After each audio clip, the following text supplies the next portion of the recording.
Querido, você pode sentar-se. Lucas, capítulo 5, versículo de número 17, até o versículo de número 26.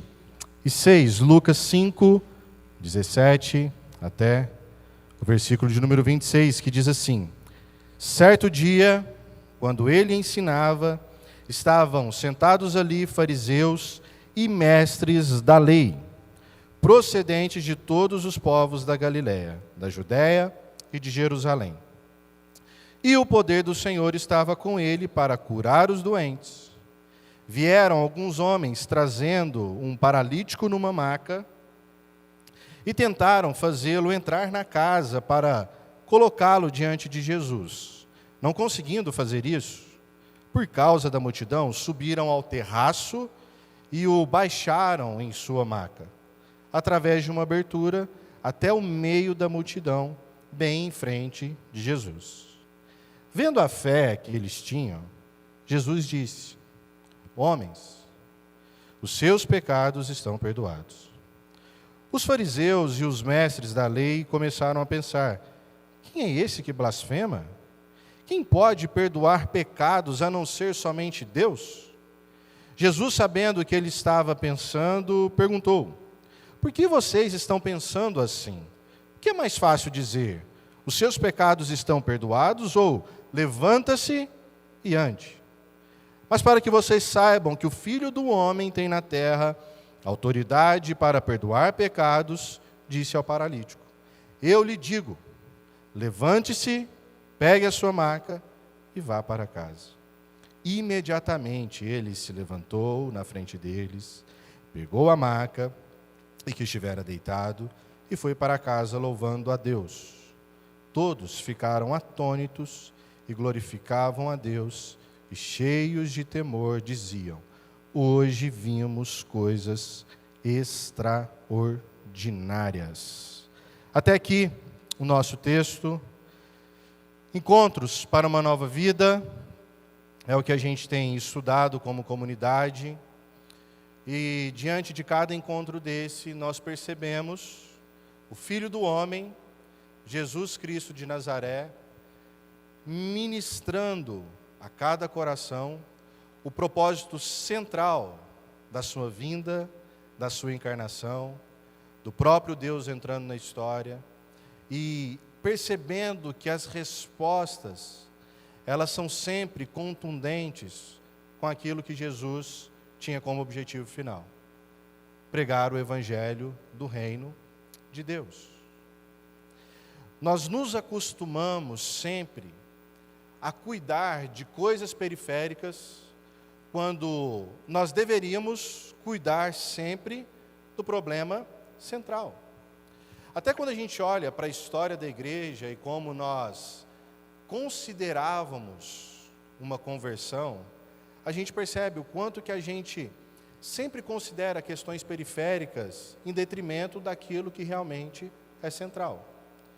Para você ter uma ideia, a igreja em missão, lá nos seus primórdios e alguns anos depois de se perder, de se encontrar, ela começa a denominar uma conversão genuína a partir da mudança de comportamentos. Se há abandono do vício, se há abandono da prostituição, se há abandono da mentira, ou seja, se há uma casca tirada e colocada no lugar dessa casca, uma nova roupa que condiz com a realidade do cristianismo, o movimento da igreja entendia que nós estávamos experimentando uma conversão.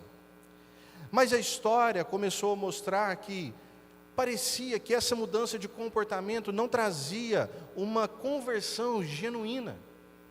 Então se teve uma ênfase muito grande no campo das ideias para que a conversão fosse também uma mudança de crença. O que você acredita?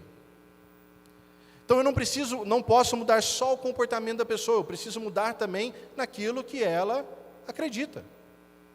Então eu começo a aprender quem é Deus, a teologia ela começa a ficar organizadinha, A gente tem as nossas confissões de fé, que são estudos sistemáticos da palavra de Deus, com crenças bem intituladas e sistematizadas para que a gente possa decorá-las e assim viver por elas.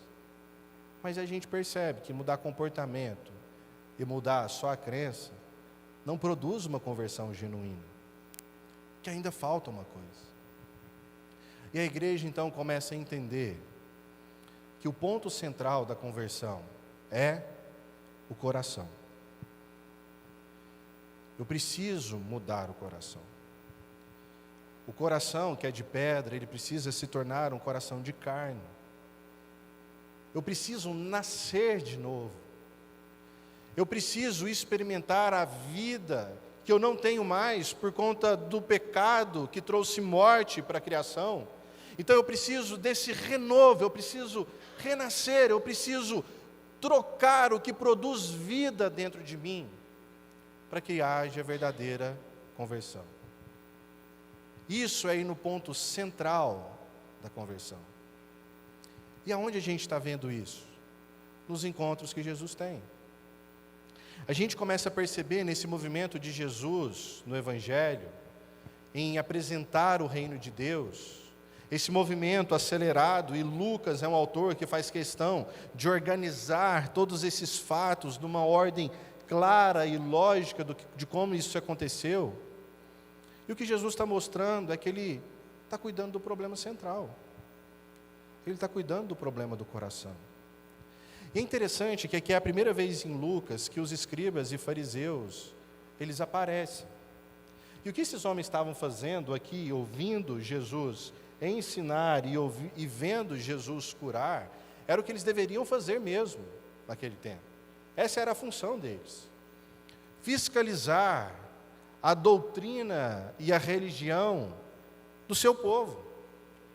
Se aparecia um falso profeta, os fariseus estavam lá junto com os escribas para fazer o filtro. Olha, isso aqui não tem a ver com a lei de Deus. Era um povo que observava realmente, tinha grande estima pela lei de Deus.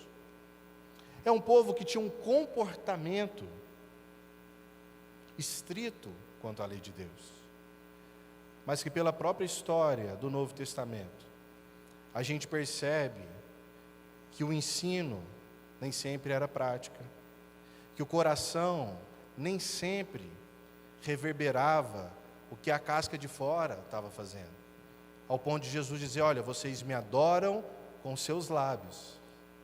Sabe, vocês sabem cantar louvores, vocês sabem falar as palavras de Deus, vocês sabem adorar com palavras, mas o coração de vocês está longe, muito longe de mim. E aí, meus queridos, como a gente relativiza hoje o que é essencial para a transformação de uma vida? A gente relativiza o pecado, a gente relativiza a religião e a gente relativiza Deus. Percebe que nós vivemos hoje uma geração que está cada vez mais dando passos largos para não dizer que o pecado é uma ofensa a Deus. Que pecado talvez seja um desvio de comportamento que a gente pode resolver numa cadeira de terapia. Que o pecado, ele tem mais a ver com o contexto social que eu estou vivendo, do que propriamente dito que uma ofensa à lei de Deus. O pecado parece que se tornou algo particular ou um dogma da igreja, ou seja, a igreja que possui a lista de pecados. E por conta dela possuir a lista de pecados, hoje ela é uma igreja preconceituosa. Porque ela não aceita o comportamento da sociedade, porque ela diz que isso é pecado. Mas isso é periférico, porque no ponto central, pecado é uma ofensa a Deus. Então, nesse sentido, não importa o que a igreja, embora seja responsabilidade dela, conhecer o pecado, nomear o pecado, entender o seu contexto social, mas o pecado, na sua essência, é uma ofensa a Deus. Não passa pela relação com a igreja. E aí você sabe muito bem que na história, minha e sua, recente, pecado tinha mais a ver com usos e costumes. Se a mulher corta o seu cabelo, o tipo de roupa que a gente usa, se a gente vai para o culto com a Bíblia debaixo do braço, todas essas pequenas coisas, na nossa história, ditas como os uso e costume, a nossa sociedade começava a entender como quebras de padrão e denominava como pecado. E aí, num roupante de sair dessa prisão de usos e costumes, quando nós nos libertamos, o que a gente faz? A gente vai para o extremo oposto. Então, se o uso de uma roupa comportada, que escondia tudo, era sinônimo de justiça, era sinônimo de santidade, e nós percebemos que Deus não se ofendia pelo nosso estilo de roupa, a gente encurtou a roupa demais. Aí hoje falta roupa. E nos nossos usos e costumes, a falta de roupa se tornou pecado. Só que a gente esquece que no ponto central, pecado é você não entender que o seu corpo é templo do Espírito Santo. Isso é pecado. O Evangelho não nos está dando medidas de roupa, mas ele está mostrando para nós que o seu corpo é templo do Espírito Santo e ele precisa se santificar. Ele não pode se prostituir. Ele tem que viver longe da aparência do mal. E aí, nesse sentido, eu, como filho de Deus, preciso estar atento ao que eu visto. Atento ao que eu vejo, ao que eu como. Porque eu não posso relativizar o pecado se o pecado não é o excesso de roupa. Por que ele não pode ser a falta de roupa? Pecado é o que você faz com o seu corpo, como morada de Deus. De não cuidar da sua saúde, da sua aparência, de saber que isso ofende a Deus. E aí, quando a gente vai para o nosso texto,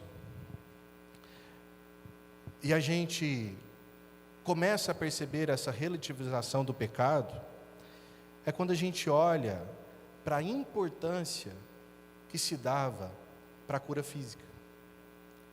A importância de ver diante dos olhos uma transformação material e não se importar com o que era essencial.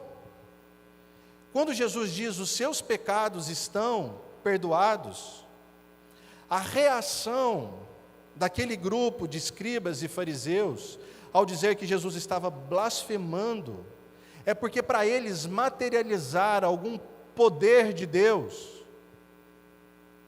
era ver alguma transformação na matéria. Então eles jogam, olha, ele está blasfemando, porque só Deus pode perdoar pecados. Aonde que está o testemunho de que os pecados foram perdoados? Como que a gente vê a mudança do coração? Como que a gente vê essa transformação? Como que a gente vê o que está sendo mudado dentro, do lado de fora? E isso causa a indignação daquele grupo, porque para eles o comportamento, o que os olhos viam, era mais importante do que perdoar pecados. E é interessante porque nós ouvimos semana passada, logo de Jesus, que antes de Jesus ministrar essa cura do paralítico, ele ministra a cura de um homem que estava leproso. E quando aquele homem ele chega perto de Jesus, já contrariando o que ele poderia fazer socialmente, porque estava vivendo isolado, ele não pede para que Jesus cure ele. Ele pede para que Jesus o purifique. E antes de pedir para que Jesus o purifique, ele prostra o seu rosto em terra. Quando a gente lê esse mesmo texto em Mateus, a gente percebe que esse homem adora Jesus. E quando esse paralítico é apresentado diante de Jesus, com todo o esforço de seus amigos que não conseguiam entrar na casa onde Jesus estava, com uma grande multidão, provavelmente a casa de Pedro, eles vão para o telhado, eles descem na frente de Jesus, no meio daquela multidão, o seu amigo acamado. Jesus não manda ele levantar primeiro. Jesus diz: os seus pecados estão perdoados. Os seus pecados estão perdoados. Porque esse é o maior problema da humanidade. Jesus, ele está tratando o ponto central que causou a doença no seu povo. O ponto central da humanidade é que ela está doente e corrompida, porque ela está longe de Deus. Porque ela está longe de Deus. E é o pecado que nos distancia de Deus. Meu querido, o que adianta você andar se você não vai voltar para casa? Sabe, o que adianta você transformar todas as coisas periféricas da sua vida se você não vai voltar para o lugar que você pode chamar de seu, aonde Deus habita e a gente vai viver eternamente? Começar a olhar para a realidade de que o problema da humanidade é o pecado é essencial para mim e para a sua vida. Porque nas suas lutas menores do dia a dia, você está lutando com questões periféricas. Sabe, você está batalhando no campo das ideias, você está batalhando no comportamento dos seus filhos, você está batalhando contra um sistema econômico opressor e tentando vencer aquilo ali, mas você não consegue perceber que o grande problema da humanidade chama-se pecado.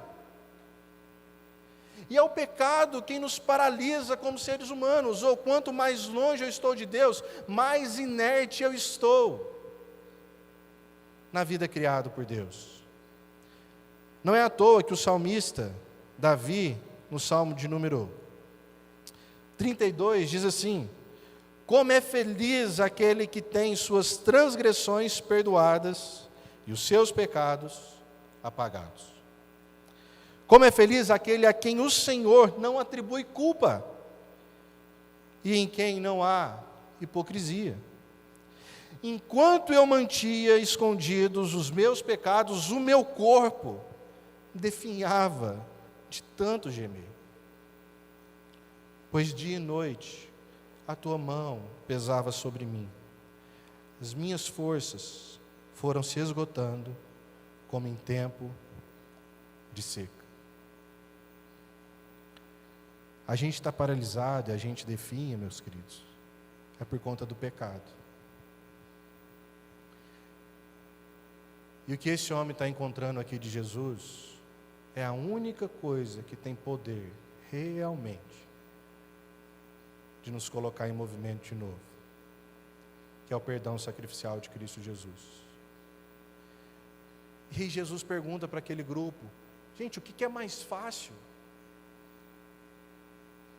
Dizer estão perdoados os teus pecados, ou dizer para esse cidadão levanta e anda? O que é mais fácil? Aos nossos olhos, como precisamos tanto de resultado, a gente acha que o mais difícil é dizer levanta e anda. A gente continua achando que o mais difícil é a gente organizar a nossa sociedade num sistema político e econômico que todo mundo vai ser bem-sucedido. A gente acha que é difícil organizar uma casa para ter uma família bem-sucedida. Mas Jesus está dizendo: meu querido,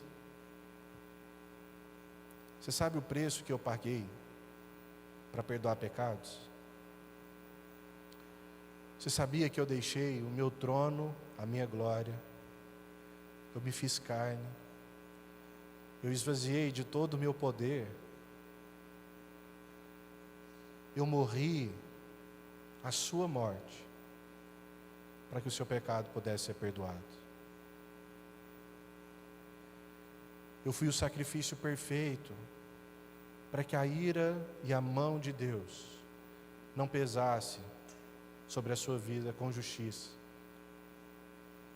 mas que Ele te abraçasse com misericórdia, com graça, com perdão. Isso é difícil. Mas para vocês saberem que o Filho do Homem tem autoridade para fazer o que é mais difícil, o que vocês não dão conta de fazer, eu ordeno que esse homem levante e ande. É interessante que aquele homem ele sai glorificando a Deus. É interessante que a autoridade de Jesus começa a ser cada vez mais percebida. As pessoas ficam espantadas.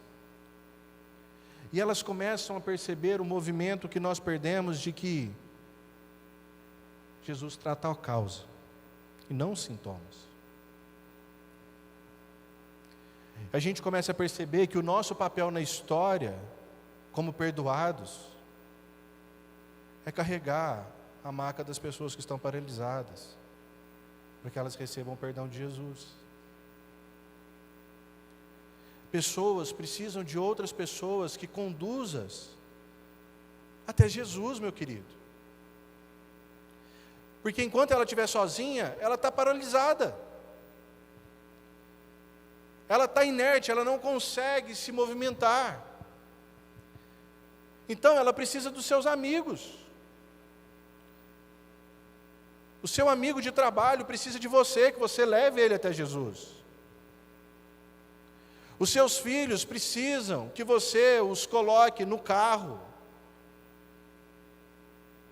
Leve-os até um lugar onde ele está aprendendo sobre Jesus. Mas ele precisa que dentro de casa você também o leve até Jesus.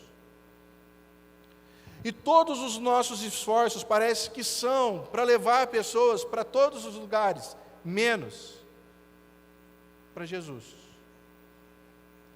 Meu querido, se preciso for, não der para entrar pela porta, se abre o telhado e coloca a pessoa aos pés de Jesus. Sabe? Se preciso for, você sacrifica para que os seus filhos ouçam de Jesus. E ninguém aqui está dizendo que é fácil.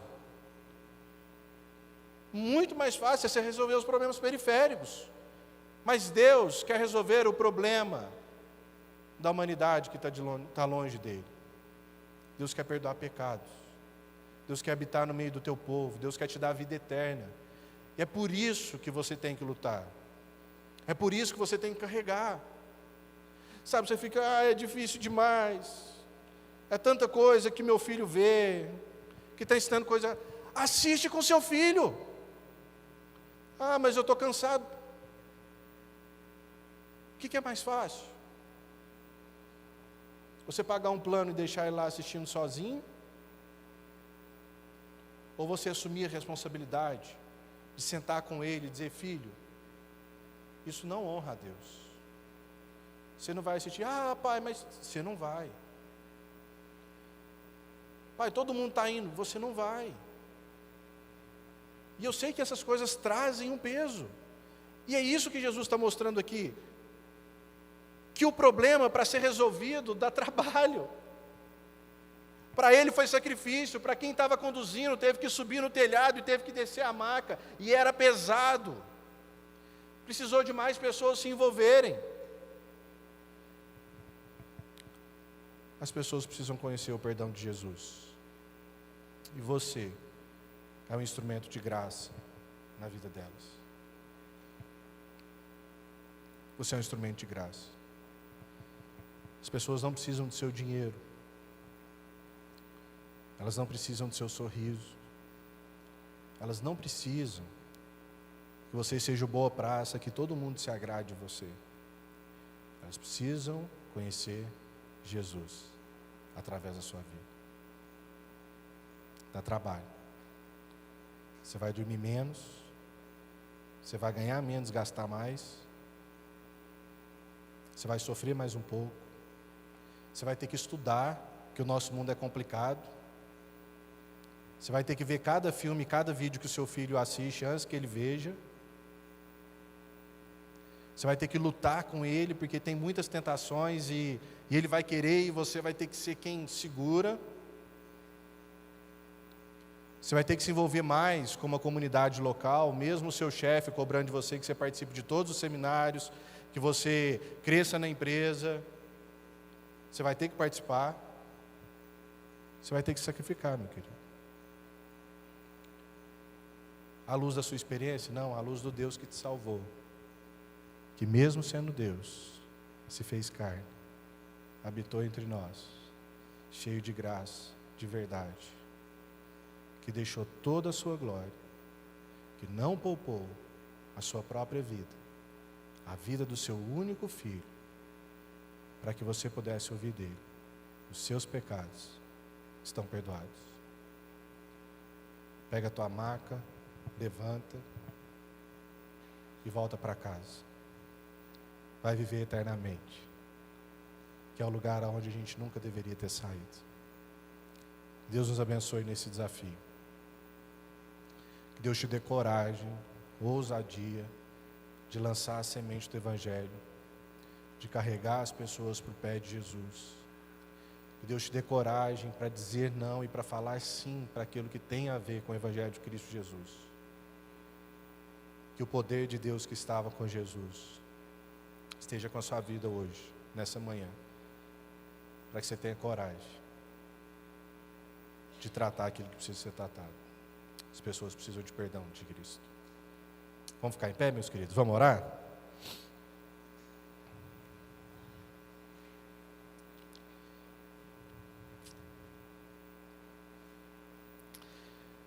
E eu vou conduzir a gente à oração, mas essa é a sua oração. É você quem conhece as suas lutas, os seus desafios, aonde você tem afrouxado, aonde você precisa apertar mais. Então que você faça desse momento também seu momento de oração com Cristo. Deus, nós nos dobramos diante a Ti. Ainda que a nossa serviço seja dura, mas no reconhecimento de que aquilo que é importante para o Senhor se torne o mais importante para o nosso coração nessa manhã.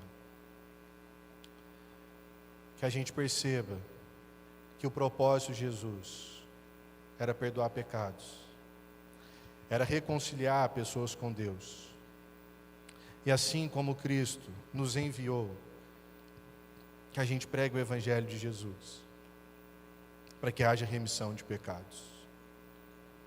Não para que haja mudança simplesmente do comportamento, da crença, porque todas essas coisas, elas fazem parte do comportamento do discípulo de Jesus, elas amadurecem, elas mudam, mas para que haja mudança do coração, para que Jesus seja o centro da vida, o centro da existência, para que Jesus seja de fato o Senhor da história, para que Jesus seja o comandante de todas as nossas ações, para que o poder transformador do Evangelho pulse nos corações e que haja de fato uma transformação, não só do indivíduo, mas de todas as pessoas que o cercam, para a glória de Jesus.